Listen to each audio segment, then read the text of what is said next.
Hello crafty people, it's Sharon here again. It's Friday and I'm feeling a little bit crafty, so I thought we would make a nice little card that's nice and spring-like to appreciate the weather we're having now. And also I want to show you how I go about combining more than one brand of product.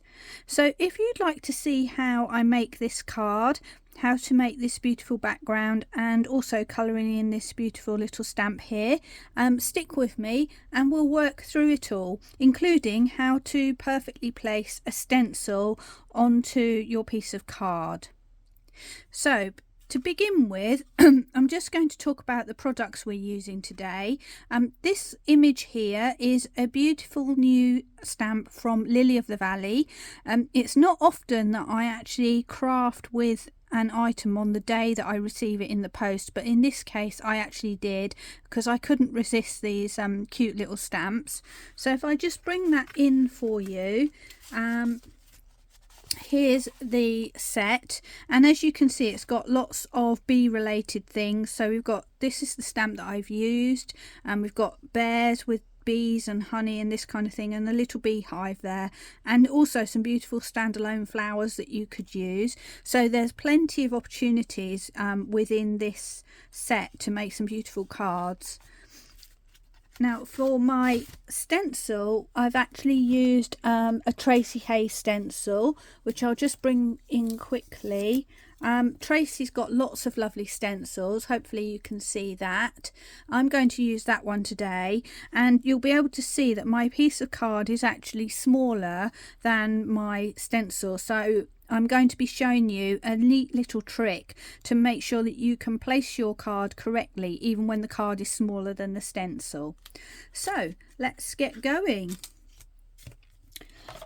I'm going to start with the stenciling first, and I've cut a piece of card. It's smooth white card and it's size 5 1/4 inches square.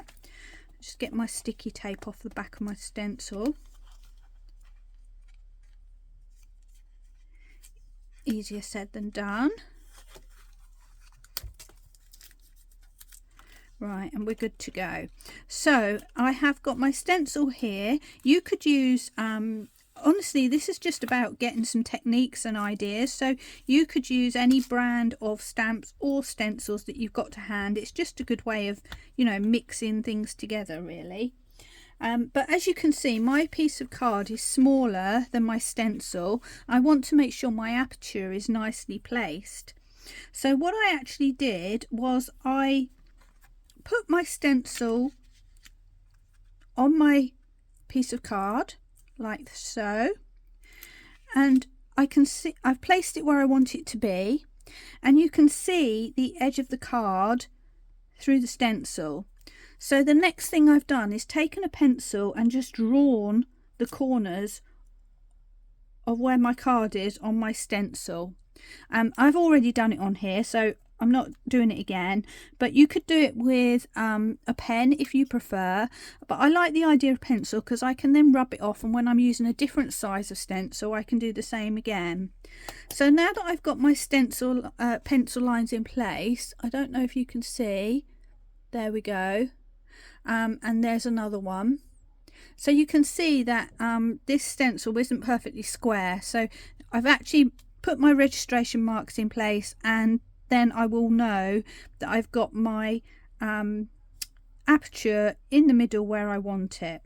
So the next thing to do is flip over my piece of card, my stencil, sorry, and then following those guidelines, which you will be able to see through, I'm positioning my piece of card within those 4 corners. And once I've done that, I take my tape. This is repositionable tape, and I stick it onto the back like so. One at the top and one at the bottom, so that it's nicely secured in place. And when I flip over, that will have my stencil roughly in the right place where I want it to be. Okay, so the next thing we're going to do is just to add an edge to my stencil so that I can get roughly the idea where the edge of my stencil is before I position my stamp. So that's what we're going to do next. And to do this, I'm going to bring in my Distress Oxide inks and I'm going to apply them with my blending brushes so that I get a nice soft effect but a chalky effect. And I'm using 3 colours today. For my sky, I'm using Salvage Patina. And for my base ground, I'm using Cracked Pistachio. And then I'm going to bring in some Mowed Lawn for some extra depth and dimension. But initially, all I want to do is put down a very light coating just to get an idea of where the edge of my stencil is. So I'm going in with my sky first. And just picking some of that up and just very gently round the edges, adding a little bit of the ink, just the smallest amount, because what will happen is it doesn't look like there's much here, but there will be enough for you to see the edge of our stencil. So I'm going roughly to where I want the sky to end, and then I'm going to do the same thing with my Cracked Pistachio, which is also quite a pale colour. And I'm just going to add that in at the bottom, giving myself an outline.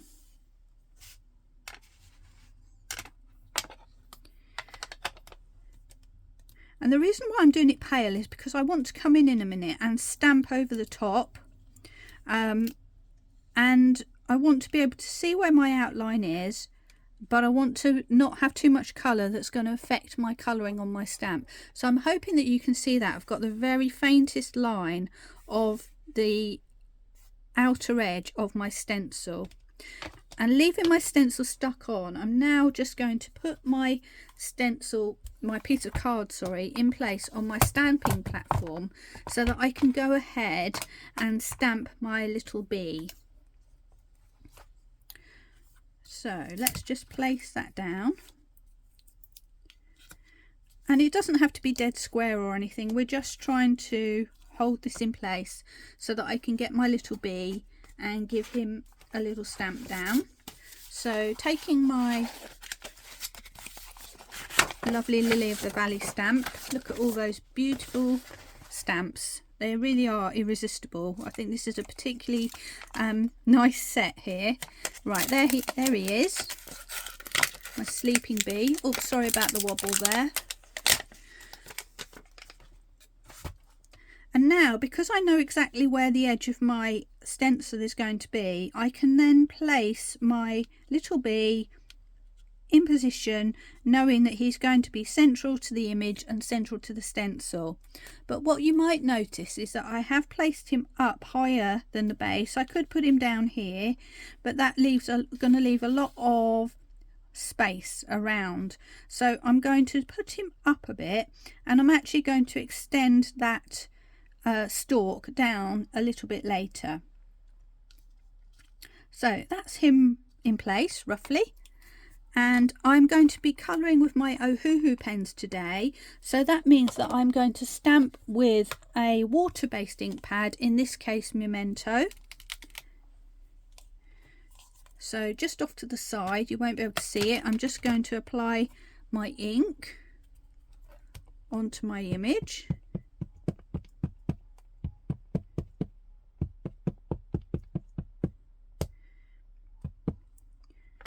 And then give him a little stamp.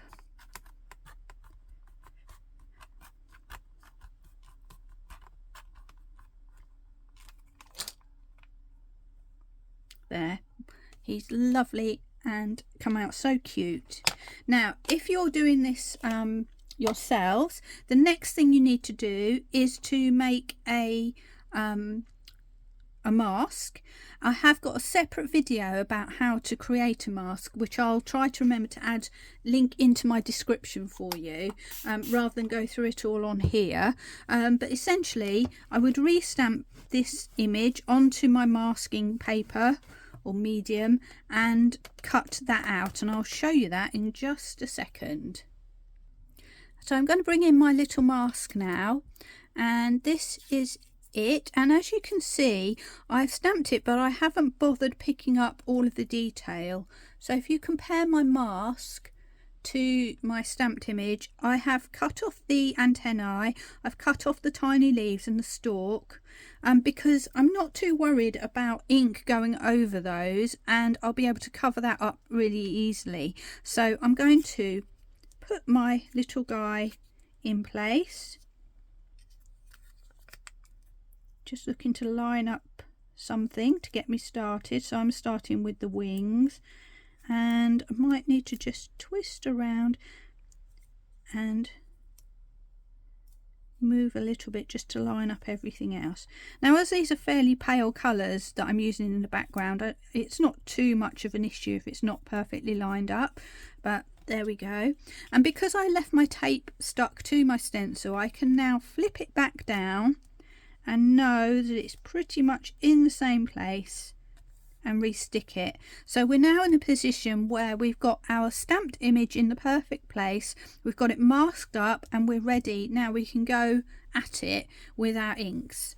So I'm going to come back to my salvage patina, and I'm going to pick that up and just start my blending. And this is a sky, it's a cloudy sky, as you can see, so it really doesn't matter whether it's going to be a a perfect blend or if it's got light areas and dark areas, because that just adds to that feeling of it being cloudy and different layers and depths of clouds. So there we go. I'm coming about 2/3 of the way down with my salvage patina ink, and just remember that this is going to look probably quite a lot darker than it appears right now. It always looks darker when you lift up. There we go. So that's some very easy stress-free blending for that part. Maybe I'll just come down just a little bit more. It's really up to you. You could make hillsides by doing it up like that. You just basically want to make sure that the clouds are in the sky, so we need to come below this cloud line here before we start thinking about our green.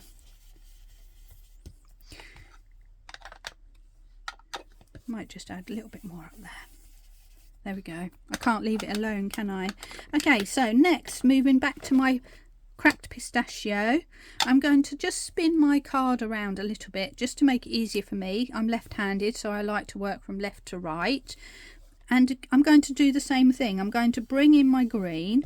This one seems to be quite a bit stronger, and I'm going to come up to my blue but not go over it, not quite touching it. There's like a just tiny faded white area there, which gives a nice indication of a horizon line, I think. If you want, you could go above that line and have a slightly different shade of green, which might give the appearance of bushes and hedges in the distance. So it's really up to you. There we go. That's very easy. And now I'm just going to add some depth to that green by bringing in some of this mowed lawn and just adding it to the bottom area. And what will happen is it's mixing with the pistachio and giving its own little kind of green colour. Although it is quite a bright zesty green anyway, so there we go. And even though I've done exactly the same process as I did on my original card, this will no doubt come out a little bit different. So now it's time for the big reveal. Let's pull away our stencil and see what we've got. There we go. So we've got our beautiful sky and ground created. Our little bee is protected by the mask, and our image is nice and central due to that pencil technique that we used to place our stencil. So I've just taken a moment to clean up and to get my ink pads out of the way, and looking at this now, I feel like I want to just add some sort of shading to the clouds, because they're sort of very white. So I've got my one of my stencil brushes, and all I'm going to do is use the leftover grey ink that's on there and just add some shade just by swirling around. And it's going to be very delicate, but if you see this in real life, you will see that there's some shade on there. which just breaks that up a little bit. It's a really good technique to use. Just using, you'll be surprised how much ink is left on the end of a brush when you think you've finished with it. So I don't know if you can see that there, but there's just the very faintest detection of some grey shade on our cloud, just to give them a little bit of extra life. And now we're ready to take away our mask as well.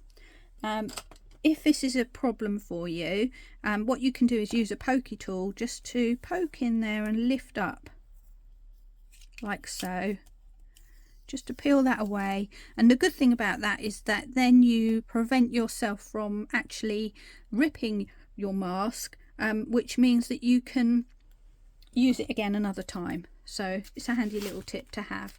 So I'm just going to paste mine on the side there, out of the way. And we're now ready to start colouring. I'm using my Ohuhu alcohol markers for this, and if you're doing that, it's always a good idea to put something underneath your card, because if we colour direct onto the glass mat, sometimes the ink can go through, reabsorb and come back up where you don't want it to. So all you need to do is just get some paper or card, some old paper that you've got. There we go. And you can then colour away. It will absorb through this card because that's normal for alcohol inks. But what will happen is it will then absorb into the paper rather than bouncing back through and contaminating your precious colouring.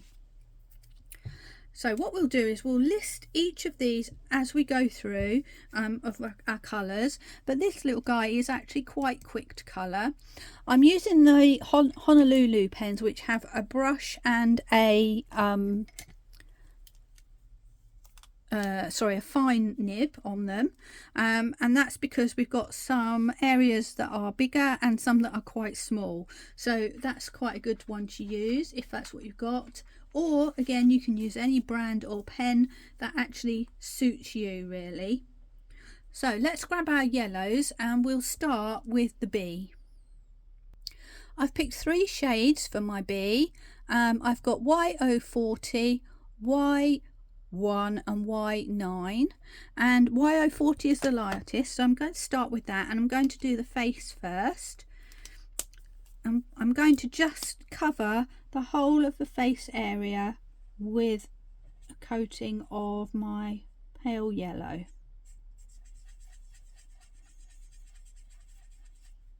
There, simple as that. And now that I've got that in place, I'm going to go to my darkest colour, which is Y9, and I'm going to go straight in with some shading. So I'm actually just wiggling around the edge very delicately, just to make it easier to blend and shade. And I'm not quite going all the way around, I'm imagining the lights coming this way. So there we go. And then I'm going to go with my middle shade, and I'm going to blend that just by adding more little circular movements around, and I'm going to blend all the way around this time so that it feels like we've got some roundness to our little bee's head without having to go completely dark all around. What will happen is that's going to melt together and blend and make a little bit of a curvy shape. Then it's back to my palest colour, and I'm blending from medium through to light, leaving a paler area in the middle, but what I'm doing is just doing some dots so it's not an obvious line. And if I want, I might come back to that in a minute, or I could just leave it. It's up. It's really up to you. I do feel like this area here has just sort of come to a sudden end, so I'm just going to sort of add to that and then come back with my pale. So you can either leave it to dry and see how it looks, which is best, but I just can't help myself, or you can just keep adding whilst you're there. But notice that the more you add, there is a risk of a bleed out, which is why I did my pale, then went straight to my dark, and then my medium, so that I've got less layers of ink right on the outer edge and less chance of bleeding. The next thing to do is to work out these stripes here, and I'm thinking that the stinger is going to be a black colour, so that means that this next one here is going to be yellow, and this one is going to be yellow, and that tiny little bit there. Now the tiny bit I'm going to use my fine nib and just colour in my darkest yellow, because that's going to be completely in the shade. Now for my two stripes, which are this one and this one, I'm going to bring in my palest colour and give them a good coat. And what we're going to try and achieve here is to make it seem that the body is round, that sort of way. So next, again, I've not got a lot of blending space here, so I'm going straight in with my darkest pen, but I'm using the fine nib, and I'm just going to add the shady bits on the edges. You can do this with the brush nib if you're you know, light of hand, or if you've only got the brush nibs. I just prefer, since I've got the fine tip, I might as well use it, because I can be a little bit heavy-handed. That's just me. And now I'm going to go with my medium colour and blend in, but try to remember to leave some of that palest colour in the middle, which is the highlight, and that's what gives us the roundness for our little bee. There we go. So that's the yellow bits done for the bee, and we're now going to move on to completing these little stripes in a dark colour. Now bees are sort of black and yellow, aren't they? But it's normal when we're colouring black, we actually use shades of grey. If we use a black, it will be too harsh and it will look flat. So what we do is range from lighter to darker shades of grey, and your brain does the rest of the work and thinks, okay, that's going to be black. But I want mine to be a warmish grey this time, so I'm just going to pull out the colours that will make that happen. And just for a change, I'm going to go for the warm grey selection rather than the cool greys, and these are WG050, WG070 and WG090, and we only need a tiny amount of these, so 50 is the lightest colour. I'm just going to bring that in and colour my two remaining stripes and a little sting, and then I'm going to go to my darkest colour and do the same process. So a little bit of dark shade at either side,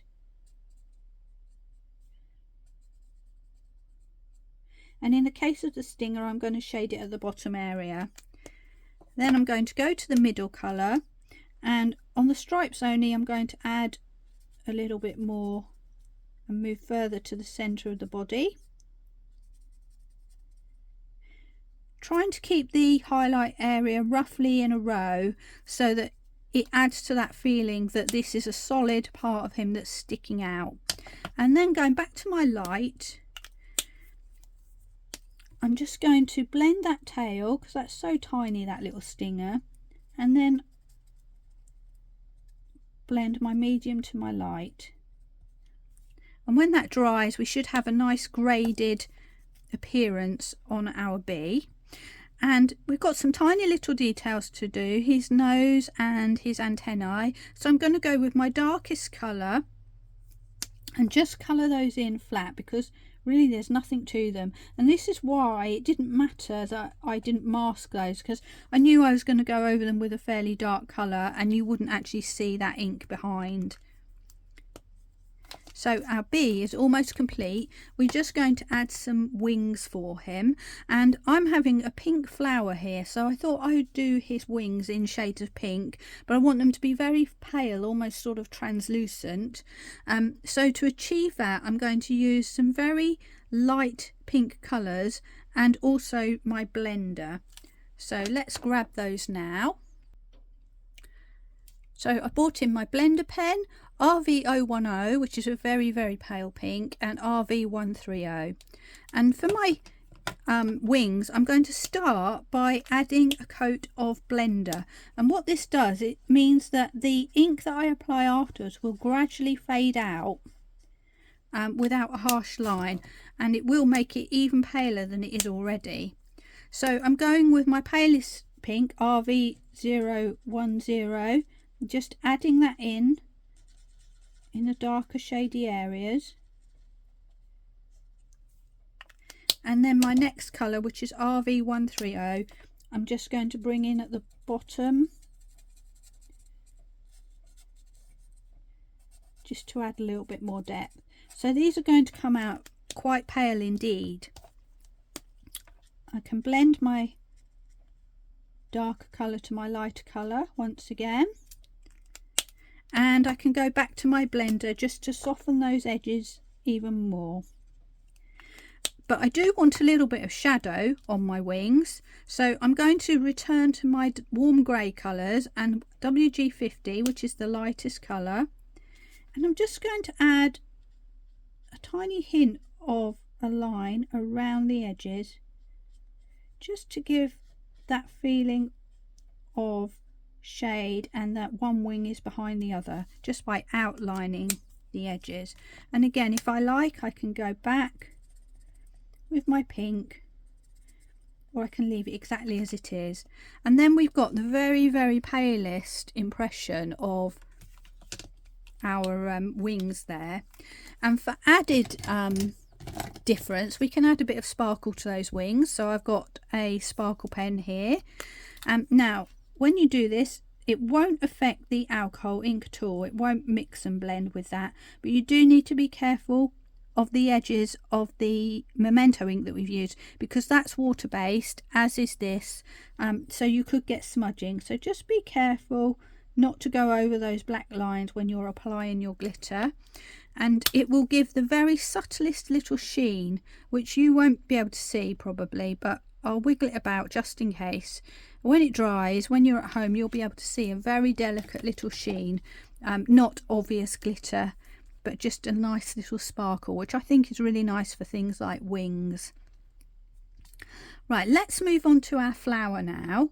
And for my flower, I am going to use some yellows for my centre and pinks for the edges. I've picked some slightly different shades of yellow compared to my bee, just to try and get a little bit of differentiation.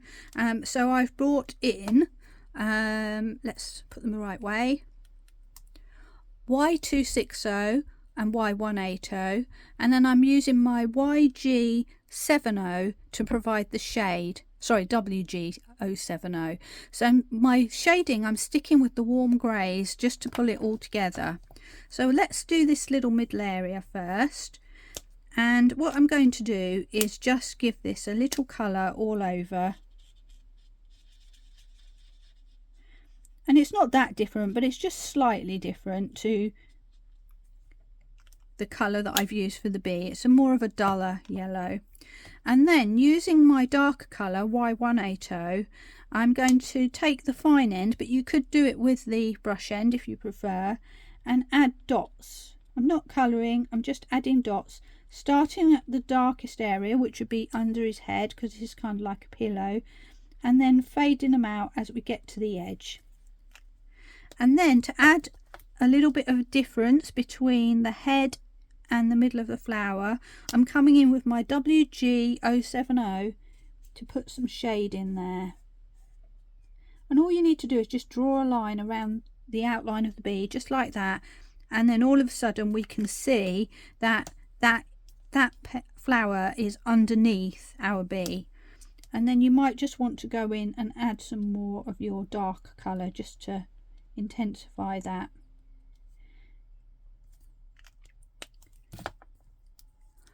And you can also add a tiny little bit of shade just around the edge of the flower centre to show that it's curving in towards the petals. Next stop is the petals, and these are very easy to colour.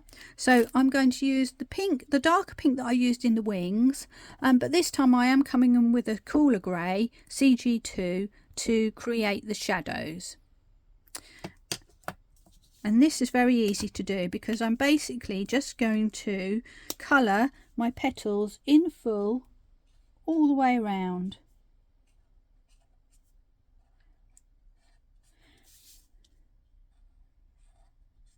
So you can see that this image is coming together quite quickly actually.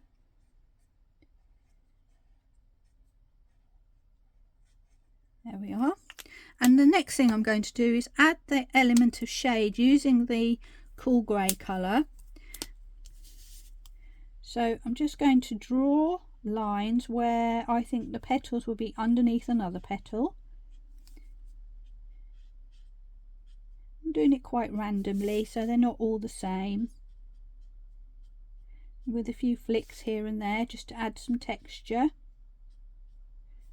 So I'm holding this pen, I'm using the brush end, but I'm holding it very lightly. I'm barely touching the paper. This one's almost all in shade because, there you go, our bee is lying on it. So there we have our petals. What you can do is go over a bit more with your pink colour just to soften that, and also to add a second layer of this pink colour.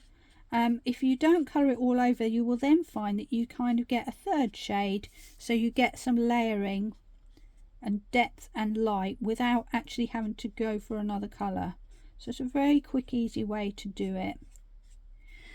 And then to emphasise that some of these petals are in the light, I'm going to bring in my Uniball Signo white pen, and I'm going to add some highlights on my little petals here and there, just to show as if they're sparkling in the sunshine. There we go. And I'm not always doing them the same, so I'm trying to make it look a little bit different.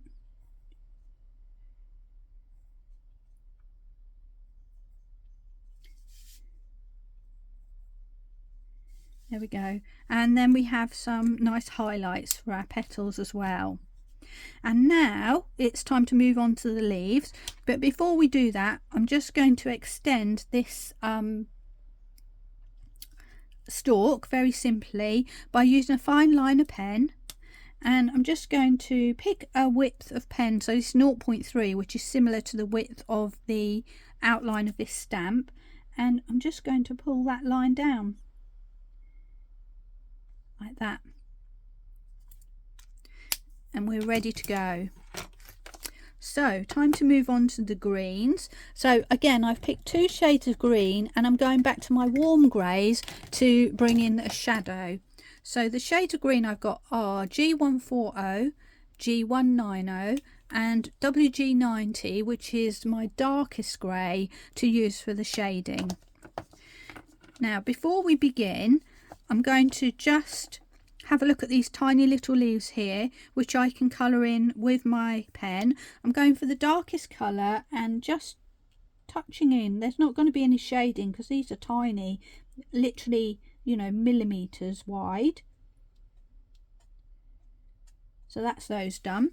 And on this occasion, I'm going to put my dark green in first and then add my pale green after. So just depending how you're feeling at the time, or if you want to keep the darkness without using too many colours, you can apply the dark shade first. Some people, that's their preference anyway. So that's what I'm doing. I'm going to put the dark green into the darker areas of the leaf, and then I'm coming up the middle and doing some flicking roughly where those lines are for the ridges of the leaf. And I'm going all the way round, doing them all at the same time. And don't forget, you can twist and turn your paper if you want to.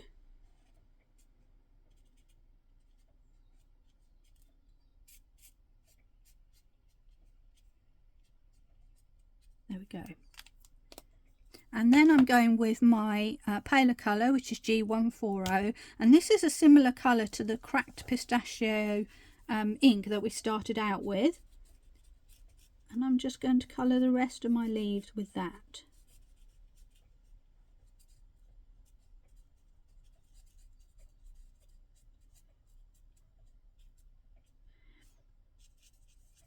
And I may come back in with that green in a little bit, the darker green, because it's sort of fading out quite a lot. So we might come back to that in a moment.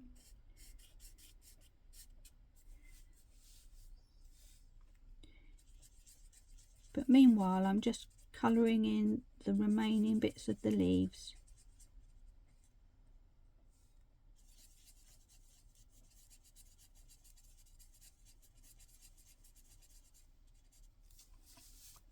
And then to add depth to these petals, I'm going to come in with my grey, and I'm going to really highlight that shaded area.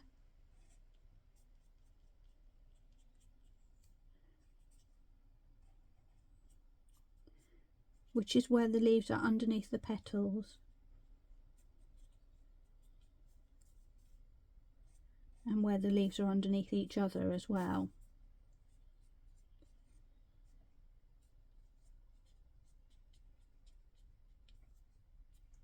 And now will be a good time to come back with my darker colour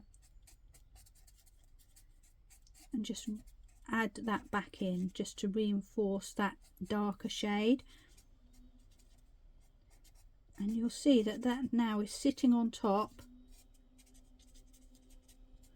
and the pale area looks much lighter and the dark area looks much darker, which is kind of what we were looking to achieve. And then you can go further and reblend if you want to, but I'm actually going to leave it like that because I want it almost to have a variegated leaf look in this case. And also, I nearly forgot, we just need to add a little bit of that grey shading to our stalk as well.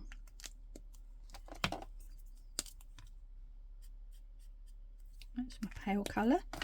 Picked up the wrong one.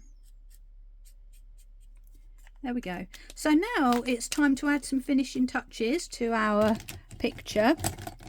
And the first thing I'm going to do is add a border around the edge. Now you can do this by matting and layering with your card if you want to, or if you don't have a matching cardstock, you can create what I call a faux layer by using a wedge-ended alcohol pen and drawing some lines. So I'm going to show you how to do that.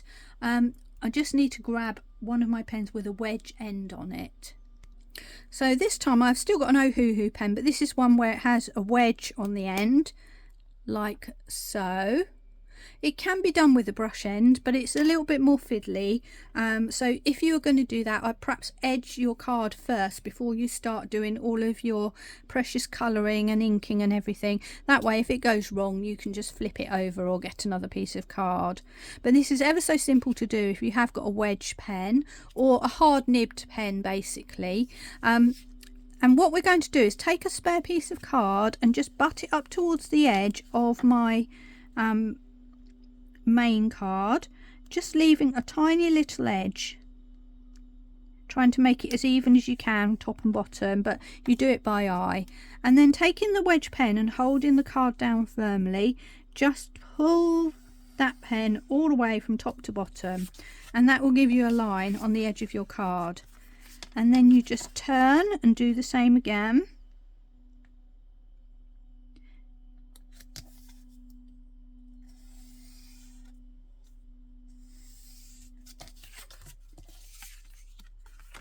And again, I did two lines on that one, so it's going to be slightly darker, so I will come back to that original line and just add an extra line in a minute, but there we go.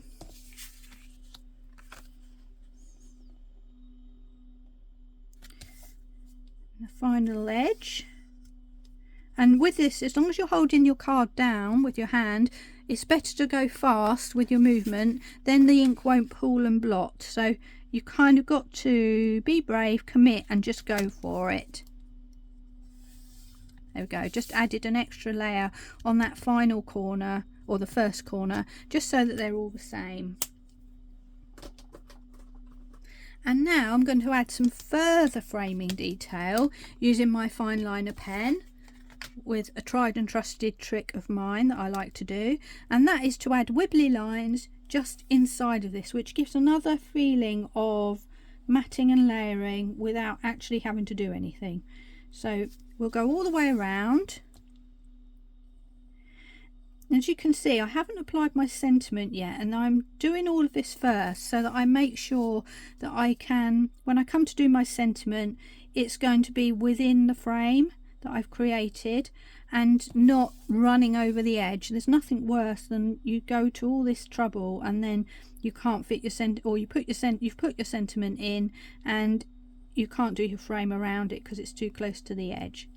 So that's why I'm doing my framing first, sentiment last. And as you'll see, I've drawn a wobbly line all the way around, and now I'm just drawing another wobbly line which wobbles slightly differently to my first one, just to create an interesting little border. And what that does in the end is it gives an end to this image, but also pushes your eyes and your brain into the middle of the picture, which is kind of what you want to do. You want to draw the attention into the center. So there we have our framed card. The next thing I'm going to do is add a sentiment, and obviously you can add any sentiments that you've got in your stash, but I do happen to have Lily of the Valley sentiments, and they're all like well, there's bigger ones, but there's tiny ones that look like almost like they're typed with an old-fashioned typewriter. So on my original one I used Sending Love, and on this one I'm going to keep it generic because I never knew what I'm going to use it for. I think I might do Just For You. So I'll just grab that and get my stamping platform set up once again, and we can add that sentiment. So here's my stamping platform, and you'll notice I've got a bit of graph paper underneath, and you'll see why in a moment. I'm just lining that up to the top of my stamping platform, and I'm going to do the same thing with my piece of card.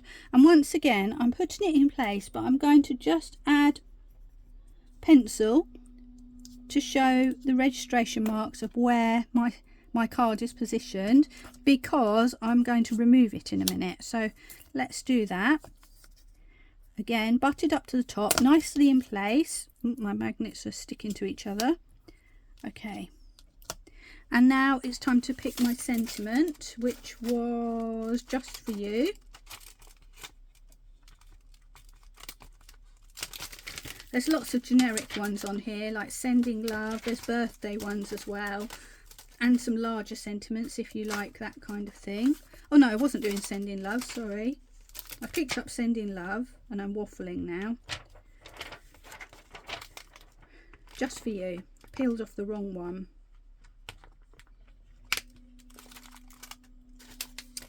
Okay, and sometimes it can be difficult to get these sort of straight. So what I'm going to do is decide where I want it to go, and on this one I'm going to put it inside the cloud. Try to get it as straight as possible by eye, and then pick it up with my platform. This is a bit hard because I'm trying to look, I'm not directly above it. There we go. Okay, so I've picked it up, and now what I'm going to do is carefully remove my card, keeping my graph paper in place, and then just place down my sentiment and see if it's in the right place. And I can see from here that it is sliding upwards just a little bit. So I'm just going to make a dot where I want the edge of my sentiment to be, so it's around about there. I can then peel it away from my top and place it dead straight in that area. It's particularly useful with these little fiddly ones.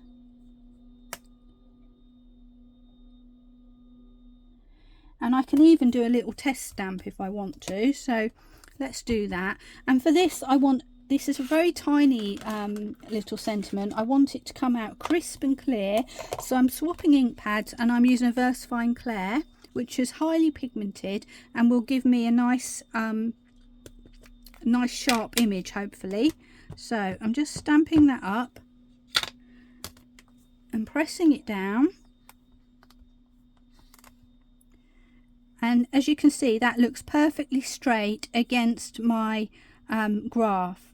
So now I can bring my card back in, and because I've put my little marker lines on here, I know where it's going to go, butting it up against the top.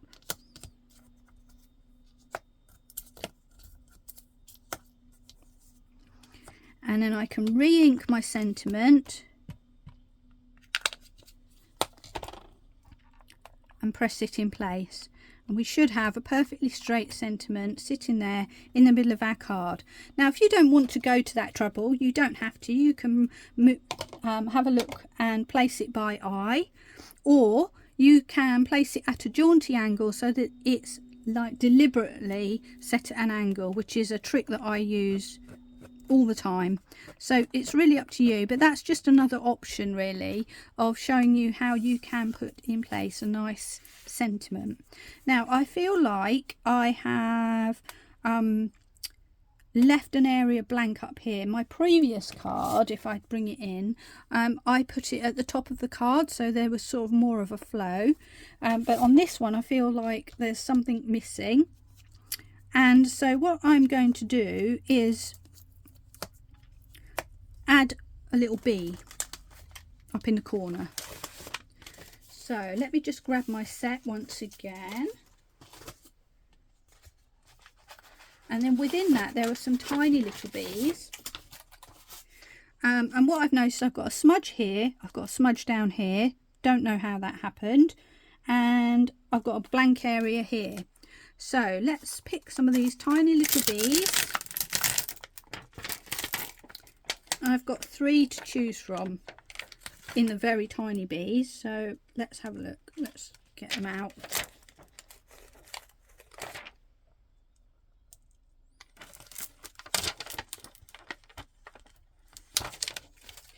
And I'm going to just use a little stamping block actually for this. So let's have a look. We've got one that's sort of standing upright. Let's do a test stamp with them all on my spare bit of paper here. I'm going to go back to my memento because I might want to add just a tiny little bit of colour on these bees.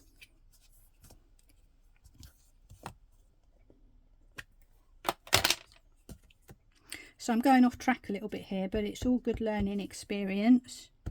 Right, let's pick that up and see what we've got. There, so can you see we've got 3 tiny bees. We've got one he's upside down at the minute but kind of standing up, and one facing each direction. So I feel like I need a bee that's facing towards the left at the top here, and so that will be this little guy on the bottom. I'm going to put them roughly where they were when I stamped them so I can easily tell which is which. So he's going to go up here somewhere. Doesn't even really matter where. Just gently press him down. There we go. And then I think I want the standy up one over here.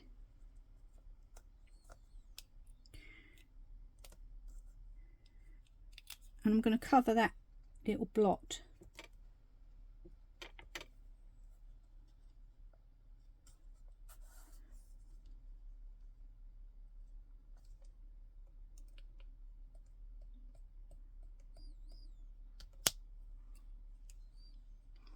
There we go.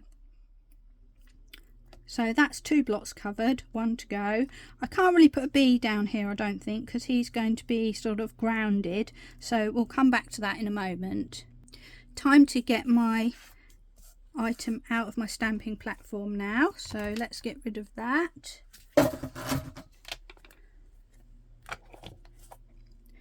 And I'm just going to delicately colour these little bees, and I'm not going to shade them or anything. I'm just going to pick my colours once again, and they are kind of in the background, so I might do them fairly pale, to be fair. I'm going to use my Y1, and this is where my fine tip's going to come in handy. Just colour the faces in and their stripes. I'm going to use my RV010 to put very pale pink on their wings.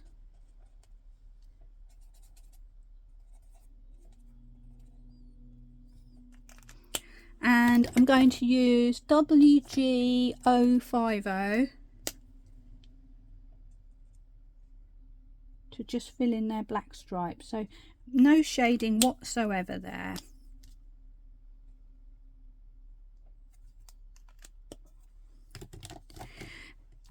Now, if I can find it, I did add on this little heart here, I decided to make it pink, so I got myself a jelly roll pen. And I've just filled that in and coloured it in with my jelly roll pen. Just so we've got a pink heart there, just sticking out in the sky. Now for this, I think I'm going to do a little doodle. So what I'm going to do, I can't quite decide what to do. I'm going to draw a heart as well. So I'm just going to distract from that area by drawing a little heart, and then I'm going to balance it off by adding another heart up here. And that's very in keeping with the Tracy Hayes style, actually, having little hearts knocking around. So there we go, we've added some little bit of interest onto there, and also hidden the blotches that I somehow managed to make while I was doing this card. So all that remains now is I'm going to stick this to a piece of corresponding backing paper that I've got using my pin flare glue, and then I'm going to stick it onto my base card, and once that's done I'm going to come back to you so you can see the final finished card, and just to run over what we've done in this session. So let's just stick that on.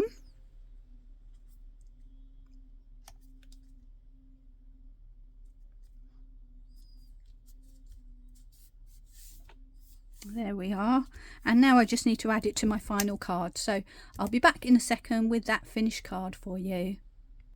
So here we have our final card, matted and layered onto a 6x6 inch card, and I hope you've enjoyed this session. So we've basically worked out how to position a stencil, how to position a stamp within a stencil, also a bit of masking, some basic blending, some adding embellishments around the edges and doodles and things, and also how to cover up a few mistakes along the way.